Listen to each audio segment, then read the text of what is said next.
День добрый, господа.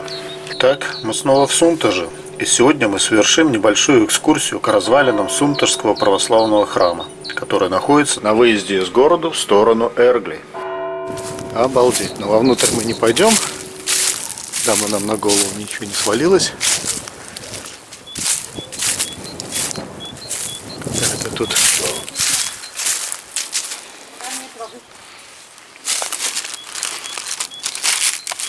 Ну, я так понимаю, что тут, наверное, айзлектозона. Ой, там так страшно много. Ну что? Вот он, купол. А купол завалился, да. Лежит. Как мы видим, некогда солидное кирпичное здание сегодня представляет плачевное зрелище.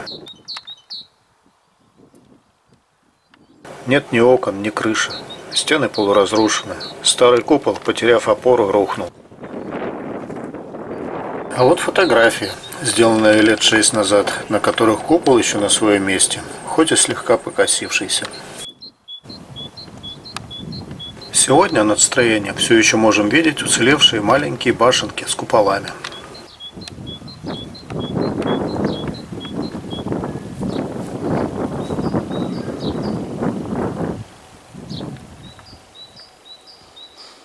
Да.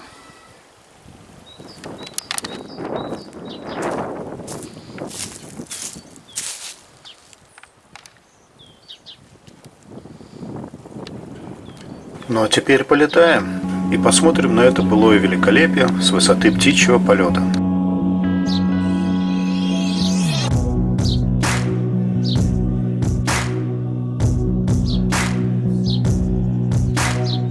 Одна из версий возникновения православного храма гласит, что в середине XIX века в силу ряда причин большинство крестьян оказались в состоянии крайней бедности. Ища поддержки, они обратились за помощью к епископу Русской Православной Церкви, прося похлопотать за них перед царем и принять их в православие. К тому же это желание усиливали слухи, что перешедшим в православие будут бесплатно выдавать землю. Так, в 1847 году около 1500 проживающих в окрестностях Сунтажа крестьян приняли православие, основали свою общину, обустроили кладбище и в 1864 году построили свою первую православную церковь. Престол был освящен 6 сентября 1864 года. В 1909 году на смену маленькой церкви была построена большая кирпичная, получившая название «Церковь Спаса Преображения», останки которой мы сейчас и наблюдаем. И, кстати, в архивах сохранилось прошение, текст которого можно найти в описании под видео, где прихожане просят построить им новую церковь. Новая церковь была освящена 5 июля 1909 года. Приход был закрыт в 60-е годы прошлого века. Во время реституции, возвращения прежних прав, в 1990-х годах православная церковь вроде бы проявила интерес к его возврату, но затем от претензий как на саму церковь, так и на прилегающий участок земли по каким-то причинам отказалась. Также сохранилась опись принадлежащего церкви имущества, текст которого мы можем увидеть в описании под видео. Очевидно, что здание церкви доживает свои последние дни.